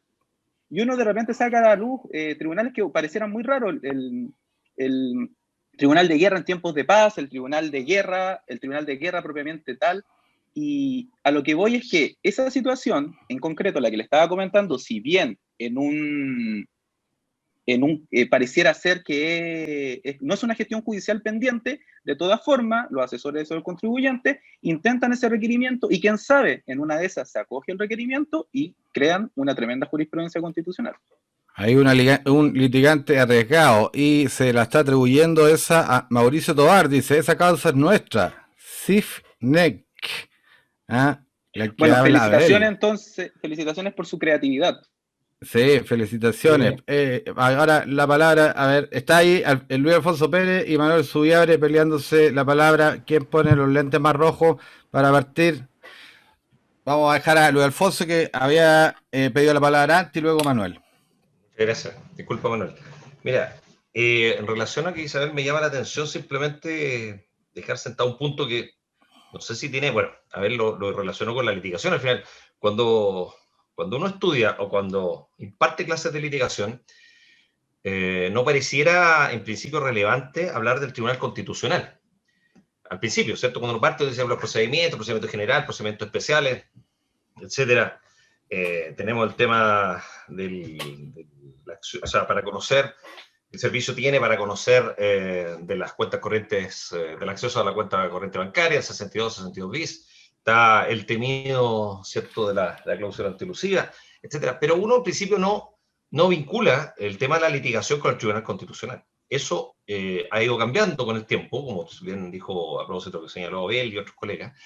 Y, obviamente, una de las patas que uno debe evaluar, no nosotros como jueces, pero sí los intervinientes, los litigantes, el propio servicio, el Consejo de Defensa, cuando toque, o los reclamantes, es recurrir efectivamente en gestión pendiente ante el Tribunal Constitucional. Recordemos que el origen de los TTA tiene que ver con la derogación del 116, ¿cierto?, que es una sentida y extraordinaria para nosotros, que nos ha dado mucho trabajo con Óscar y otros colegas, ¿cierto?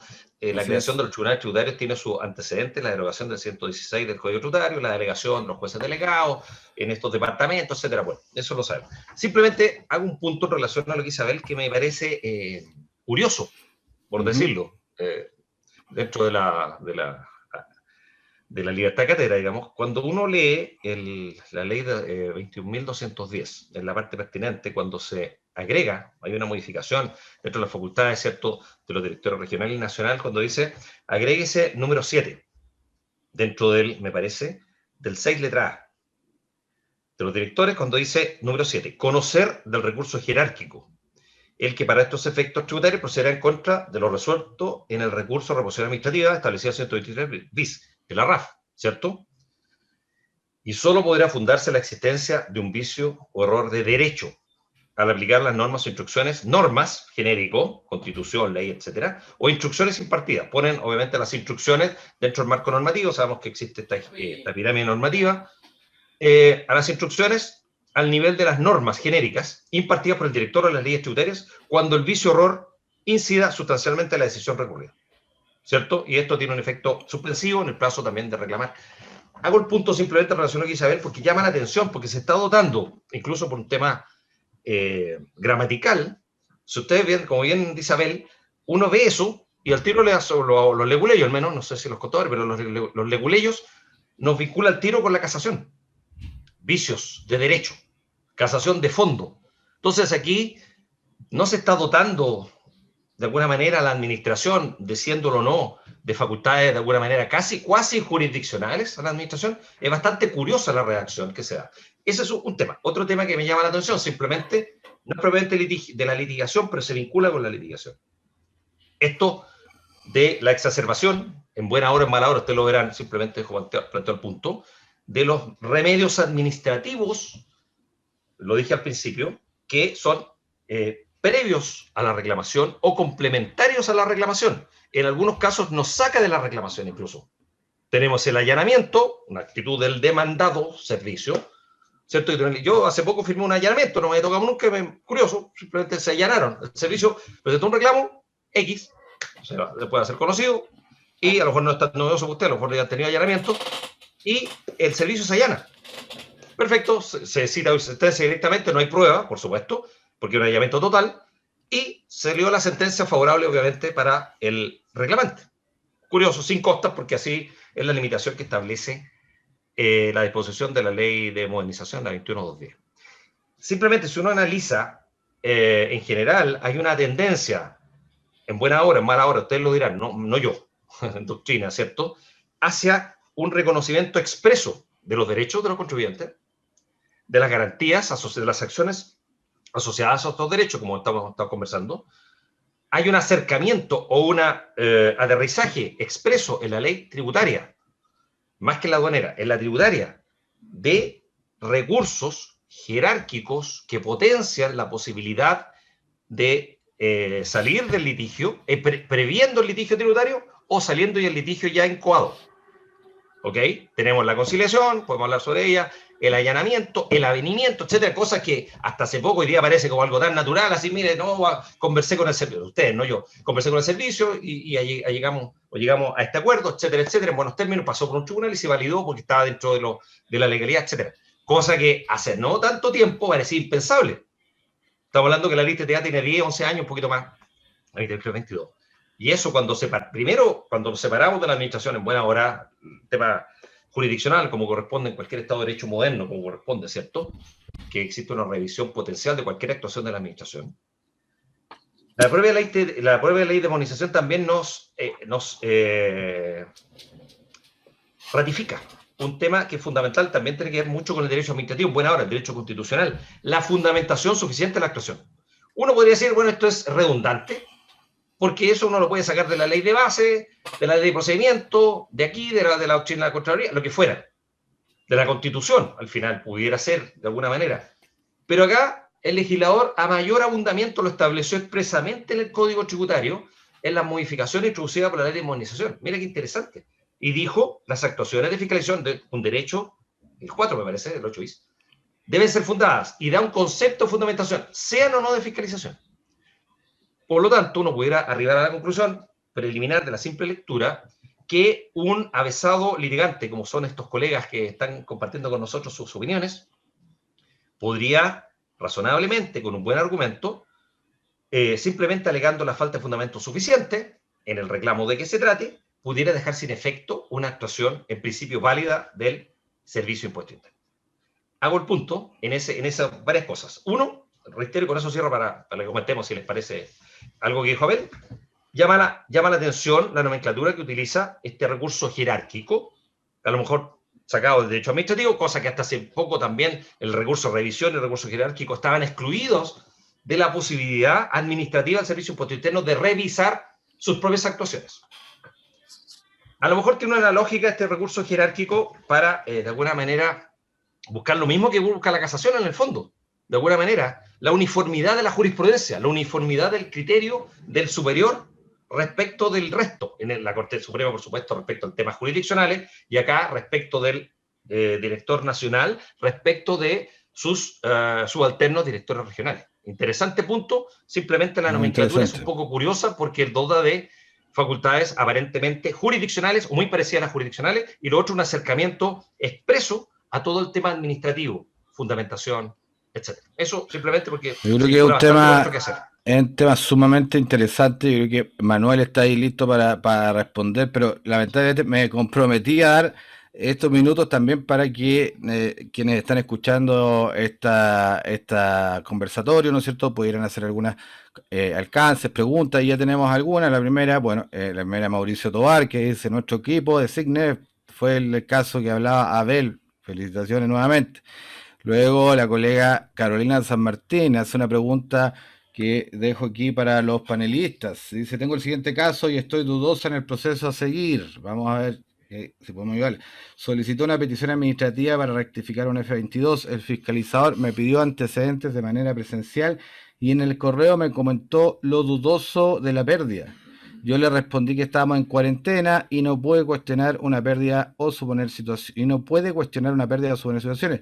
Le pedí que me abriera el expediente y no tomó mi solicitud. En conclusión, me llegó una resolución que no da lugar a lo pedido. Obviamente, cómo debería analizar este caso para saber de qué forma actuar. Interesante pregunta por parte de Carolina San Martín. Yo no sé si aquí estoy viendo a Manuel Subiabre, que estaba pensando la mejor respuesta. Dejo ahí la palabra. Manuel, ¿qué te parece a ti este caso?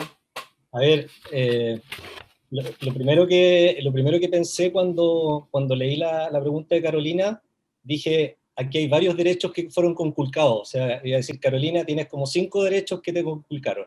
Pero eso Anota, Carolina. No, que no te note todavía, porque esa solamente fue mi primera impresión. ¿Ya? Perfecto. Porque después, pensando bien en el caso, porque ¿qué derecho dije? Oye, no fue notificado, no pudo aportar antecedentes dentro del proceso, que también es un derecho, que los antecedentes fueran analizados, qué sé yo, todo eso.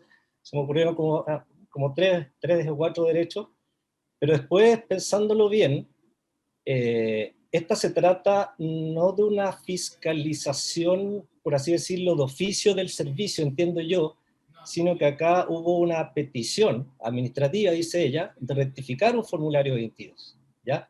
Por lo tanto, se inició un proceso de fiscalización, podríamos decir, que a lo mejor no podemos reconocer necesariamente todas las etapas típicas de un proceso de fiscalización, porque entiendo que aquí no había una diferencia de impuestos, por lo tanto no había citación ni nada de eso. Es un proceso administrativo, o sea, ella lo inició, ¿ya? O en su oficina, donde ella trabaja. Entonces, yo no sé si uno puede, cuando uno presenta una petición, decir que, porque en el fondo, estoy tratando de ordenarme la idea. Dale más, sí. Cuando uno hace una petición administrativa, yo quiero que me autoricen a esto, yo quiero que me devuelvan esto. Se supone que esa petición administrativa debe ser acompañada de todos los antecedentes fundantes de esa petición, ¿ya? Y como es una petición administrativa, que no es un acto de la administración, no es un proceso de fiscalización iniciado por la administración, yo no sé si yo podría exigir: oye, pero ¿cómo no me notificaste? ¿Por qué no me abriste, como ella dice? ¿Por qué no me abriste un expediente electrónico donde subir las cosas? ¿Ah? ¿Por qué me pediste antecedentes? Yo entiendo que cuando ella dice presenciales, porque de palabra el fiscalizador le dijo: oye, tráeme más antecedentes porque hasta aquí no te estoy dando la devolución, ¿ya? Entonces yo no sé si hay los derechos. A ver, podríamos uno decir: oye, el fiscalizador, perdonen lo académico de la expresión, fue vaca, ¿ya? Pero sí, pero no sé si el fiscalizador estaba en la obligación de notificar a Carolina de que los antecedentes que presentó eran insuficientes, de que había un expediente electrónico donde ella podía subir los antecedentes. Bueno, el expediente electrónico tiene que abrirse, de todas formas, pero yo no sé si ese fue el problema real por el cual Carolina no pudo obtener su devolución. Entonces, porque no hubo una notificación formal. O sea, probablemente, a lo mejor, quizás en mi caso, yo habría tratado de que el fiscalizador me notificara, o a lo mejor, no sé, o bueno, como uno lo hace muchas veces en estas cosas, que son como las recomendaciones, los tips que uno da en en el curso al menos de fiscalización del diplomado, que en el fondo, oye, una buena comunicación con el fiscalizador es el mejor recurso, ¿ya? Entonces, si en realidad aquí, el hecho de que a mí no era un expediente electrónico, pero yo tenía la forma de presentarlo, yo habría aprovechado esa instancia. ¿Ah? Entonces, yo no sé si aquí uno... el problema de Carolina es que no tiene como las pruebas, ¿ah? Más que nada, porque en el fondo ella no puede decir, oye, nunca me notificaron y resulta que no me devolvieron. Sí, pero este es un proceso que lo iniciaste tú tenías que fundamentar, ¿ya? No es una fiscalización que inició el servicio y te dijo, oye, te estoy fiscalizando tu renta del año 2020, te notifico para que me traigas los antecedentes, después te cito, qué sé yo, en que ahí el fisco está obligado, entre comillas, a dar audiencia al contribuyente, es decir, a permitirle que se exprese, a que exponga sus defensas, qué sé yo. No, esta es una petición administrativa, ¿ya? En que si no surgen diferencias de impuesto, el fisco no tiene por qué notificar, no tiene por qué citar. Ahora, un fiscalizador, entre comillas, buena onda, lo habría hecho. ¿Ah? Y de repente sucede, y en las buenas relaciones con los fiscalizadores, el fiscalizador lo que te dice, a lo mejor te manda un correo, qué sé yo, o incluso te puede llamar por teléfono y decir, oye, sabes que estoy revisando tu petición, pero sabes que me falta tal papel. Y uno lo presenta. Pero eso es un poco apelar a la buena onda del fiscalizador, que no está como derecho del contribuyente, lamentablemente. ¿Ya? La buena onda del fiscalizador, no todavía. No todavía. La proactividad del fiscalizador tampoco está como derecho del contribuyente. ¿Ya? Entonces, yo no sé si Carolina tenga como tantas herramientas como para poder alegar de eso, porque ella simplemente pidió algo y le dijeron no. Punto. Vamos a ver, interesante. Claro, por eso digo que a primera vista, cuando leí el correo de Carolina, dije, oye, acá hay como 3 o 4 derechos vulnerados. Pero después cuando lo pensé bien, oye, este no es un proceso de fiscalización. Esto es una petición que ella hizo voluntariamente y se supone que ella tenía que acompañar todos los antecedentes.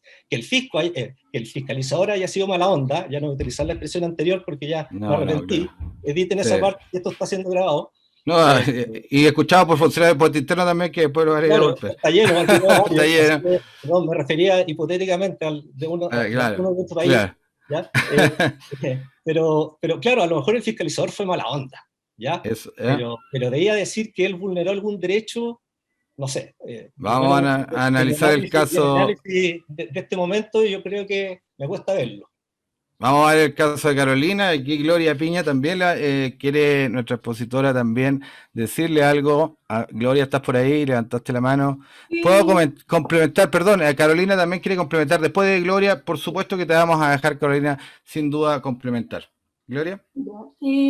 Para complementar lo que dice Manuela, ¿ya? Es decir, efectivamente, por lo que yo leí, este es un proceso voluntario, no hay una fiscalización de por medio, lo más probable es que tú presentaste la declaración de renta y te salió con observaciones.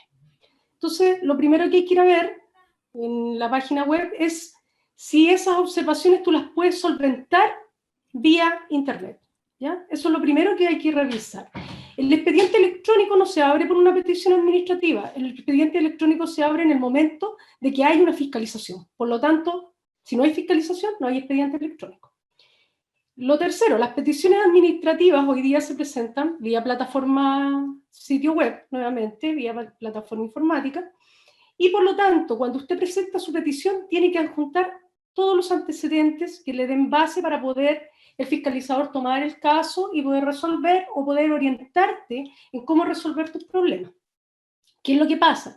Que si la petición administrativa que tú presentaste no iba con los antecedentes adjuntos, se rechaza de plano. Te emiten inmediatamente una resolución de que no acompañaste los antecedentes, por lo tanto, no ha lugar a la petición, ¿ya? Entonces, eso también es importante ver, porque no es solo poner ahí petición administrativa, autoríceme a rectificar el formulario 22, porque lo normal es que tú lo rectifiques y que eso te envíe una información de vuelta, un feedback, indicándote si te la aceptan y si te la rechazan, los motivos por el cual te va a generar o las mismas observaciones ya existentes o observaciones nuevas, ¿ya? Eso es sumamente importante tenerlo.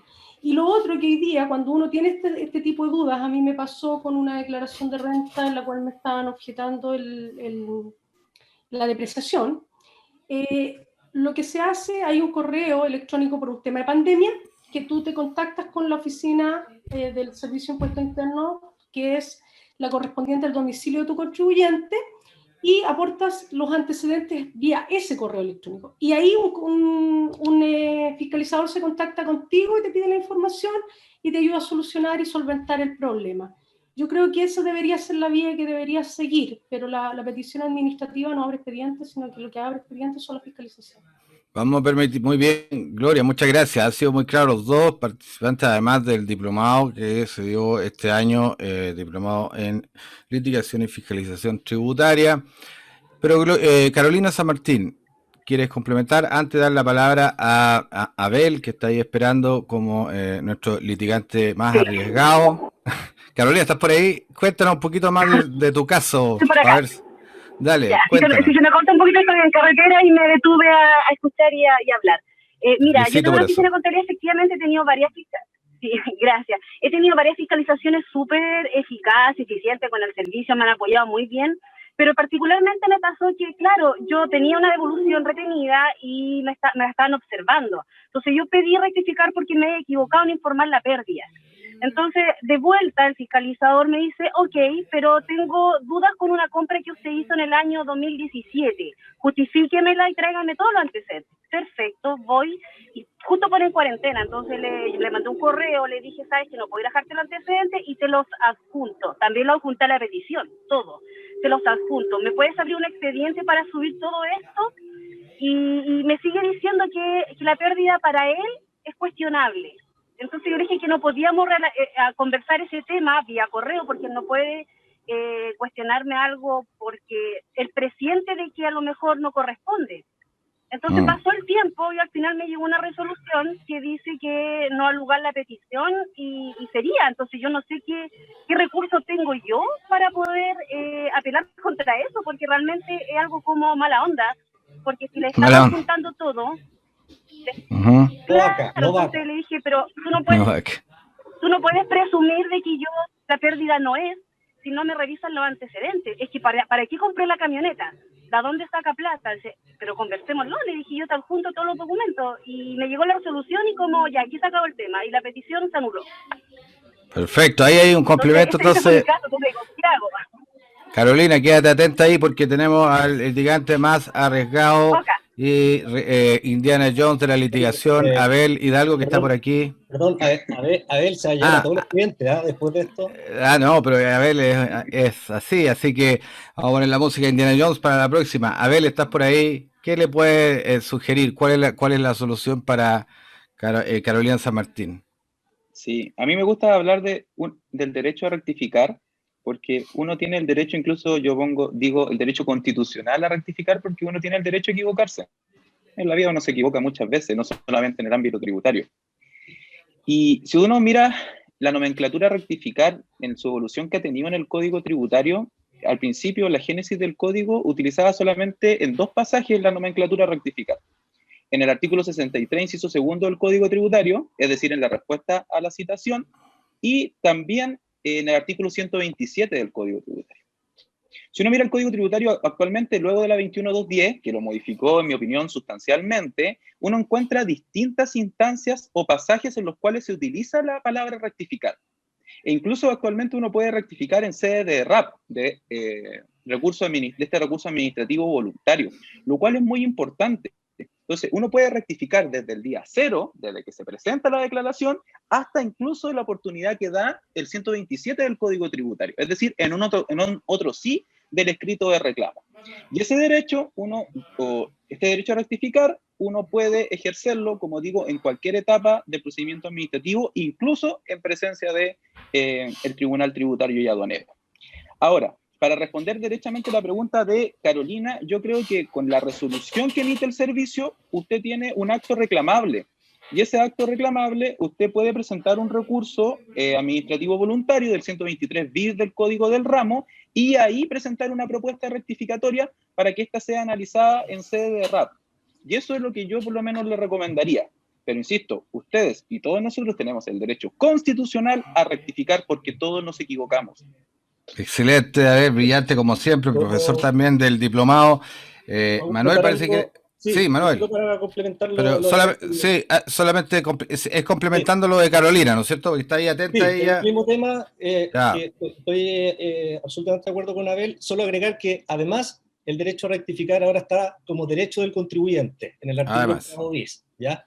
Y que además había otra norma por ahí que todavía está, creo, el 36 bis, que ya desde hace algunos años también en el fondo hablaba de las rectificatorias que podía hacer un contribuyente. Así que no solo constitucionalmente, sino que también ahora tiene su bajada en el 8 bis el derecho de los contribuyentes a rectificar. Ahora, en el caso de Carolina, así que muy de acuerdo con eso. En el caso de Carolina, Carolina nos dio, parece que un poco más de información, obviamente, que la que permite el chat, porque al parecer, por ahí le escuché que ella como que presentó los antecedentes. Lo que pasa es que parece que para el fiscalizador no fueron suficientes. Me da la impresión que o sea, al menos esa idea me quedó. Entonces ahí, como en el fondo ya hay una decisión, hay un acto administrativo terminal, como es una resolución que dice no ha lugar a la devolución solicitada, y se presentaron los antecedentes, ahí yo entiendo que Carolina, como bien dice Abel, lo que procede ahí es que presente un reclamo, o también podría presentar una RAP, y eventualmente podría presentar un recurso de resguardo nuevamente, en el evento de que la resolución no se hayan hecho cargo de los antecedentes que ella presentó. Perfecto. Resguardo sale nuevamente como un recurso muy, muy interesante de estas modificaciones. Por favor, a los demás participantes, si quieren preguntar, el chat está abierto, y si quieren complementar, súper, dice Carolina, maneja con cuidado, no estés chateando, estacionate por favor, no te queremos ver accidentada. Pero aquí has tenido, creo que, varias respuestas sobre tu consulta. Si alguien más tiene preguntas, por favor, en el chat, y podemos darle la palabra sin ningún problema. Quedamos pendientes con un tema que a mí me parece súper interesante, y lo planteó el magistrado Pérez. ¿Está el servicio volviendo a tener facultades jurisdiccionales, Manuel, con estos nuevos recursos? O el panelista que quiera. Esa es la pregunta que deja planteada Luis Alfonso Pérez, juez tributario del primer TTA metropolitano. ¿Lleva esto de nuevo a la problemática que teníamos previa a los tribunales tributarios? ¿O es una judicatura tan especial como las otras que hay y que mencionó Abel? ¿Cuál crees tú que sería la respuesta en este caso, Manuel? Sí, estoy como en la televisión. ¿Me podrías repetir la pregunta? O pasa palabra. ¿Ah? Perdón, pasa palabra. La pregunta para cualquiera de los panelistas, pero está, si está Luis Alfonso por ahí, Luis Alfonso, ¿lo tenemos por ahí? Sí, te escucho. Luis, tú planteaste dos temas muy interesantes. Yo me quedaría con el primero, que da para mucho. Si lo puedes repetir, el tema de la jurisdicción, volviendo al servicio de impuesto interno. ¿Qué te parece eso? Claro, lo que yo dije, espero haber transmitido un poco lo que pretendo decir, es que si uno lee la 21.210 en lo pertinente, en el número 7, me parece, de las artículo 6, me parece que está dentro del director, sí, nacional, la letra A, ¿cierto? Se dice, agregue su número 7, que dice, conocer del recurso jerárquico. O sea, antes de esta ley, el recurso jerárquico de revisión no existían tratados específicamente en la ley tributaria, ¿ok? Como primera cosa. Y habían interpretaciones, entiendo yo, no sé si estoy bien, que en general los excluían porque el servicio en circulares, instrucción interna, decía que no eran procedentes estos recursos y los excluía. Sin perjuicio, estos recursos son recursos administrativos generales, ¿cierto? Que está en la ley de base, etc. Pero ahora lo incorpora expresamente, dice 7, número 6, letra A, número 7, nuevo, conocer del recurso jerárquico, del director nacional, el que, para efectos tributarios, procederá en contra de lo resuelto por la RAP del 123 bis, ¿ok? Y solo podrá fundarse en cuál es el fundamento para recurrir de jerárquico contra el director nacional frente a una resolución RAF, que sabemos que está radicada en un departamento dentro de una regional, ¿ok? Dice, fundarse en la existencia de un vicio o error de derecho al aplicar las normas, genérico, normas, o instrucciones impartidas por el director y las leyes tributarias cuando el vicio o error incida sustancialmente en la decisión. Simplemente lo que yo digo es que me llama la atención gramaticalmente cómo está desarrollado, cómo está explicitado en la ley, y lo primero que uno, por lo menos a mí, cuando leí esta disposición, me suena o me lo asimilo, ¿cierto?, por deformación profesional, es a la casación en el fondo. Vicio o error de derecho, ¿cierto? Entonces, una primera lectura muy soft, digamos, de esta disposición, uno podría decir, bueno, oiga, se está dotando de alguna manera de una suerte de casación administrativa. Mire, la impropiedad que estoy diciendo, una suerte de casación administrativa que conoce el director regional respecto a las resoluciones RAF cuando existe un error de derecho. Por ejemplo, el DEPAT dice una cosa que no se condice con la normativa general, tributaria, constitucional, lo que fuere, y también con una instrucción expresa al director. Simplemente hago el punto que me llama la atención, cómo está redactado, y da mucho la sensación de que es muy similar o igual a la nomenclatura que utiliza la casación. En el fondo, que es un tema esencialmente jurisdiccional y que al final del día tiene el mismo... o sea, ¿por qué se establecería? En la casación de fondo, ¿cierto? En la excelentísima Corte Suprema, es uniformar la jurisprudencia, ¿cierto? Ese es el fundamento último, igualdad ante la ley, etcétera, etcétera. Y acá es, de alguna manera, lo mismo, administrativamente. Igualdad de trato en la aplicación de la ley o en la aplicación de la instrucción. Simplemente por punto, ¿qué opinan? Porque me parece curioso, porque casi, así como una varita mágica fantástica, por ley, por supuesto, se le dota al administrador, muy importante el director nacional, con mucho respeto al señor Barraza hoy día, o el que lo subroga, pero parecieran facultades muy parecidas a las que tiene la excelentísima Corte Suprema. Es simplemente hago el punto a ver qué opinan de eso. Eso es. Bien, ahí está. Manuel. Sí, es que no había escuchado cuando tú hiciste la pregunta, Oscar, así que... Sí. A ver, sí, estoy de acuerdo con Luis Alfonso. Claro, efectivamente, cuando uno lee cómo quedó la norma, uno dice, ya, este es un recurso de casación administrativo. Un poco eso. Ahora, no sé, si es que, no sé si es eso lo que quiere decir Luis Alfonso, pero a lo mejor uno podría decir, oye, ¿no le estaremos dando una atribución como un poco de naturaleza jurisdiccional al director regional?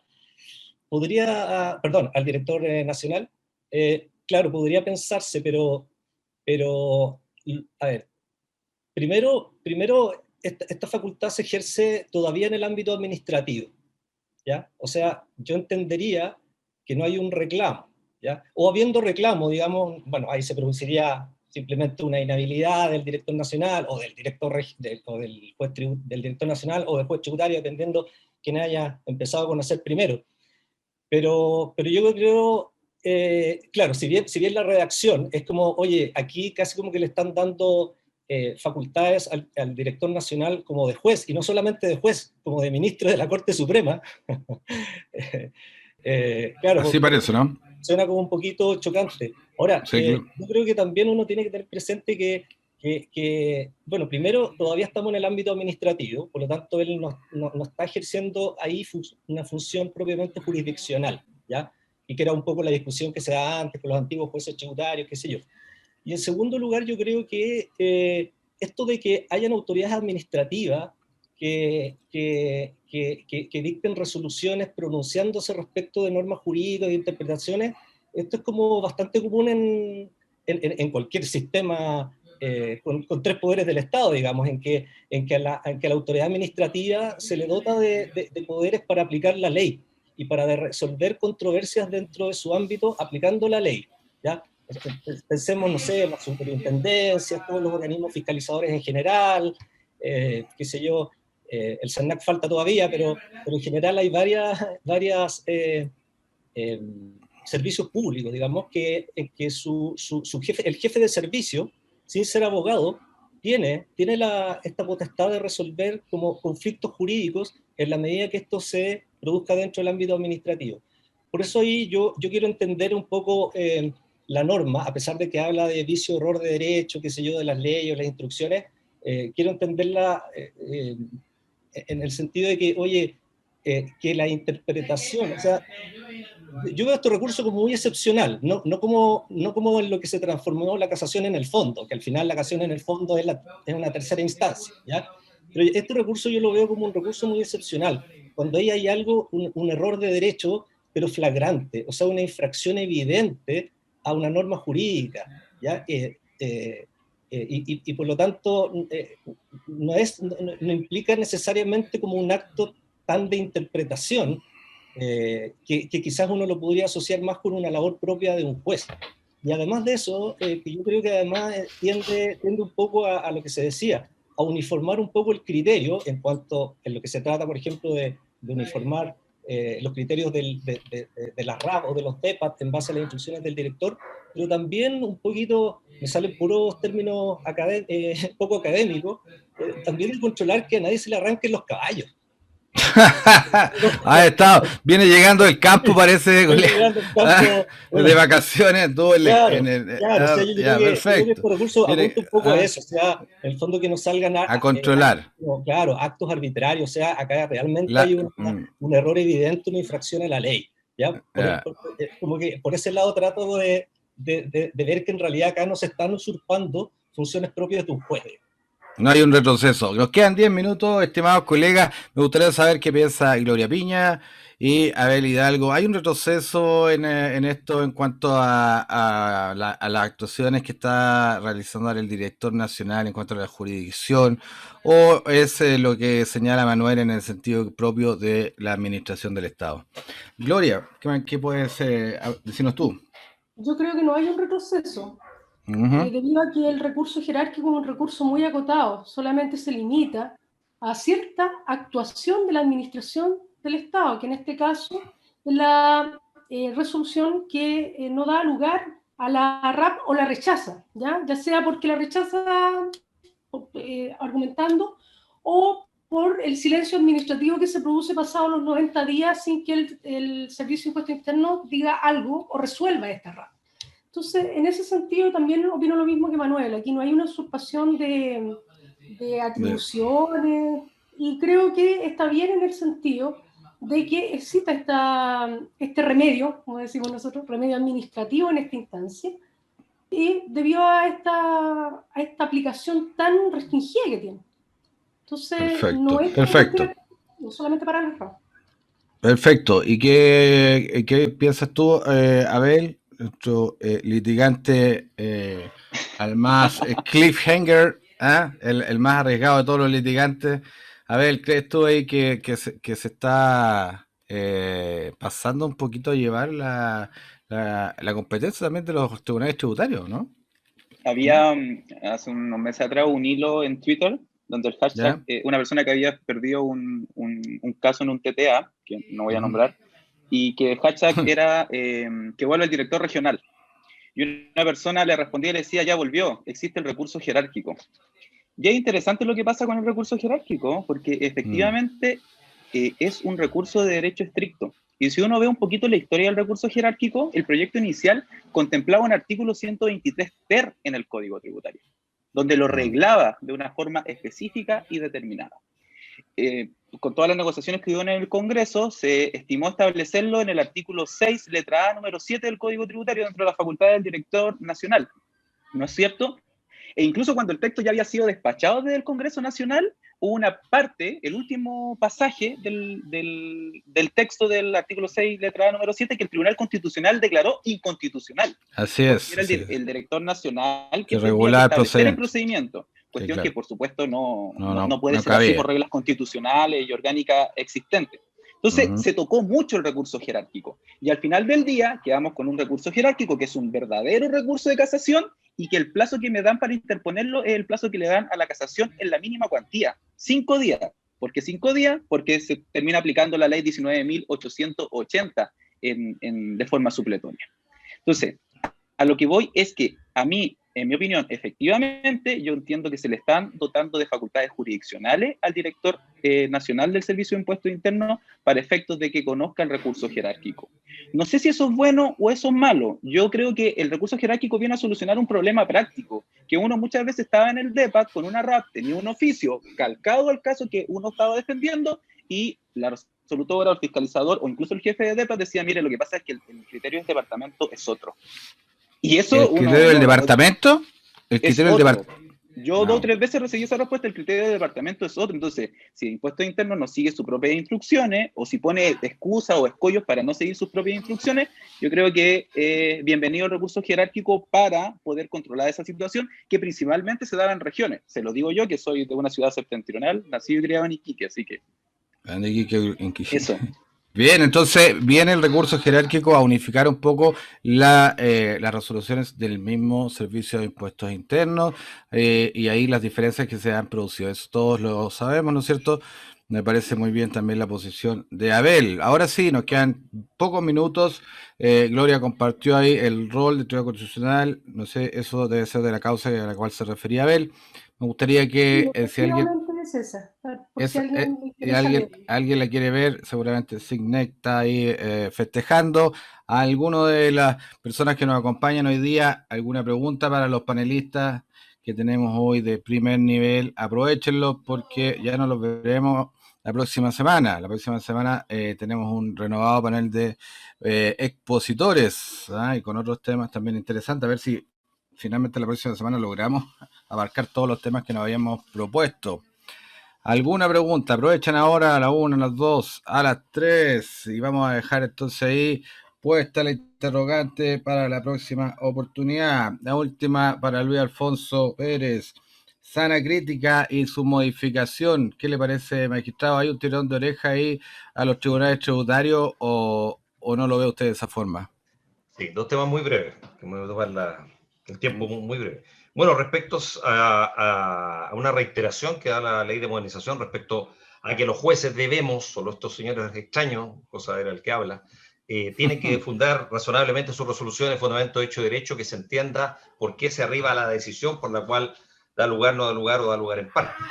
Parece que los jueces, no estamos haciendo bien el trabajo y por lo tanto esta reiteración pareciera que es un tirón de orejas a la labor mal hecha. Eso es lo que yo pienso, estoy haciendo una autocrítica a mí mismo, digamos, no al resto de mis colegas, sino a mi labor, y tengo que revisar si efectivamente todas las decisiones que uno adopta, buenas o malas, ustedes las podrán recurrir, traer los recursos, instancias y otros, casación y otros, están bien o mal. Pero uno tiene como juez, yo creo que los tribunales debemos revisar si se entiende por qué, y está fundamentalmente explicitado por qué decimos sí, decimos A, decimos B o decimos C, o en parte A, en parte B, en parte C.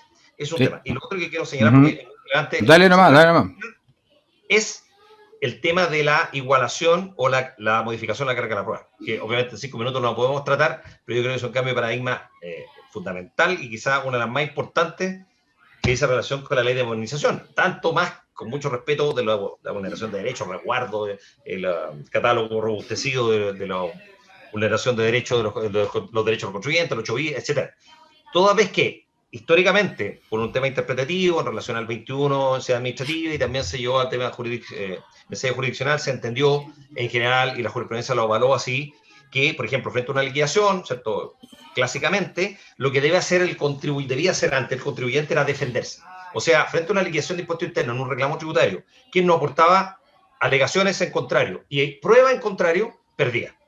O sea, en realidad, esa era la lógica que se tenía antes de esta ley. Hoy día, con la ley de modernización, se iguala, eso es lo que yo entiendo, habría que uno discutir respecto a la redacción, pero en el fondo hay una igualación de la carga de la prueba y se sostiene que los dos intervinientes, servicio y reclamante, deben probar sus pretensiones, en términos simples. Por lo tanto, el servicio, que no está acostumbrado a probar, salvo en sede penal, donde sí lo está porque si no pierde, por el principio de inocencia, bueno, ese es otro tema. Por supuesto. Lo mismo que pasa en sede infraccional, pero hoy día ese cambio, y que aplica a partir de la vigencia general de la ley, si mal no recuerdo, desde marzo del año pasado, también hago un punto, porque ahí se puede producir un tema interesante de discusión jurídica general. Si ya había transcurrido el probatorio y la regla de este cambio de carga a la prueba, ¿cierto? El servicio no prueba nada. Y la ley dice, aplica a los juicios ya existentes, desde ya. Podría producirse un problema de indefensión, curiosamente, respecto del Leviatán Servicio de Impuesto Interno. Simplemente lo dejo planteado. Hay funcionarios de impuestos internos aquí en este conversatorio que a lo mejor pueden dar su opinión en relación a esta importante modificación. Yo creo que, sinceramente, de lo más trascendental que vimos en el 21.210, por lo menos desde el punto de vista procedimental, es la carga de la prueba. Ya sabemos que el artículo 21 era amo y señor hasta hace muy poco tiempo, pero todos sentíamos que, por lo menos dentro de la judicatura, que no era difícil de ajustar una norma que está fuera del procedimiento en un título más vinculado a la administración que a la justicia tributaria. Entonces no calzaba bien. Ahora parece que se intenta nivelar esta situación de los probandi, Pero, ¿cuál va a ser la posición o de qué forma va a actuar Impuesto Interno respecto a eso? ¿Y cuál va a ser la posición del juez, del sentenciador en ese caso, con estas situaciones que plantea el magistrado Luis Alfonso Pérez? O sea, ya ha pasado, ha transcurrido el probatorio y, bueno, el servicio no probó. ¿Qué significa eso? Que eventualmente todo se caería. Gloria, te tengo ahí en pantalla. ¿Qué crees tú respecto a esto? Nos quedan 2 minutos y muy interesante este tema. Vamos a hacerlo cortito porque realmente yo esperaba que el desarrollo hubiese seguido más por este camino. También estoy de acuerdo con Alfonso que esta es la mayor introducción del cambio de esta ley 20.210 con la modernización tributaria, que es el omnibus probandi. Bueno, en materia penal, como decían, y en materia infraccional estamos todos claros que el peso de la prueba le cae al organismo administrativo, en este caso el Servicio de Impuestos Internos, probar el delito o la infracción que trata de imputarle a un contribuyente. En materia civil está medianamente aperturada los criterios. Y aparte de la doctrina, unos dicen que es carga del contribuyente 100% probar los hechos, y otra parte de la doctrina con otros autores llegan a una solución intermedia de esta interpretación del artículo 21, en el cual dice que, si bien la primera parte del artículo 21 estaría indicando que el contribuyente tiene la obligación de presentar y poner a disposición del organismo administrativo todos los antecedentes que le sean necesarios para poder determinar la base del impuesto o las diferencias de impuestos que se producen. Y esto es una obligación legal, ¿eh? Más que una carga de prueba, yo creo que es una obligación legal, que es la de llevar la contabilidad, de tener los registros, llevar en orden su documentación y tener asentado cronológicamente, ¿cierto?, todos los hechos económicos susceptibles o que sean bases de cálculo de impuestos. Por otra parte, en la segunda parte, una vez que ya te liquidan, en ese caso, a quien le compete probar cuál es el argumento, porque tienen que argumentar previamente el por qué le están liquidando un impuesto. Entonces, a quien le corresponde probar es al Servicio de Impuestos Internos. Entonces, aquí es donde se cambia esta situación. Es más, don Rodrigo Ugarte Prieto, en este sentido, es el que plantea esta situación, digamos, que dice que en el fondo, si bien en una primera etapa administrativa, quien debe concurrir con los antecedentes, más que por un tema de pruebas, sino que por un tema de obligación legal, es el contribuyente. Posteriormente, una vez que se produce la liquidación y ese acto es reclamable, es obligación del servicio probar, digamos, que la liquidación está ajustada a los preceptos legales necesarios para llegar a esa liquidación. Está muy bien, es un tema que da para mucho. Me gustaría ir cerrando con esto. A propósito de Rodrigo Ugalde, que va a estar aquí en 2 semanas más, el día 19, también a la misma hora y por el mismo canal. Reitero también la invitación para los excelentes expositores del día de hoy, para que se puedan sumar. Esto no, yo sé que algunos quedaron con muchas cosas por decir y no quita que puedan participar en las próximas sesiones. Muy por el contrario, encantado de tenerlos aquí. Abel y Manuel, últimas palabras antes de cerrar el conversatorio del día de hoy. Sí, coincido con los demás panelistas en la modificación más sustancial es el tema de la carga de la prueba. Gloria ya se refirió al artículo 21 y solamente quería hacer un comentario al artículo 1698 del Código de Bello. Ese artículo nunca dijo, desde 1855 a la fecha, que será solo el actor quien tendrá que probar todo en juicio. Ese artículo dice que incumbe probar las obligaciones al que alega su existencia o su extinción. Y eso, por ejemplo, da la explicación que la carga de la prueba la tiene el ejecutado o los juicios ejecutivos. Esa norma tiene que aplicarse en materia tributaria. Y como no se estaba aplicando, tuvo que tocarse el artículo 132 para decir que cada parte debía probar sus alegaciones. Cuestión que siempre debió haber sido así. Eso. Y no el artículo 21, ¿no es cierto? Como se venía haciendo. Gracias, Abel. Excelente todas las intervenciones, como siempre. Profesor Manuel Zubiabre, antes de cerrar. Sí, antes de cerrar. 2 cosas. Primero, respecto de la incorporación de esta norma probatoria, claro, quizá uno podría decir que es lo más importante en materia de las modificaciones que hicieron a la justicia tributaria, pero la verdad, yo no creo que tenga mucha aplicación práctica, ¿ya? Yo creo que es una buena declaración de principio y suena muy bonito, porque en el fondo uno siente como que aquí se iguala la cancha, ¿ya? Siempre ha estado todo en contra del contribuyente, y bueno, y de hecho uno que litiga, el único que presenta pruebas es el contribuyente, ¿ya? Entonces uno dice, ya, esto por fin vino a igualar la cancha. Pero yo creo nuevamente que hay que hacer la distinción, que ha sido como un poco mi lema en este conversatorio. Hay hechos y hechos, y hay hechos que indefectiblemente el servicio no puede probar, porque si él no cuenta con los antecedentes, no lo puede hacer, por lo tanto no se le puede obligar a probar. Lo bueno es que esta norma está diciendo, oye, el servicio tampoco es que se quede de brazos cruzados, eso es lo que está diciendo.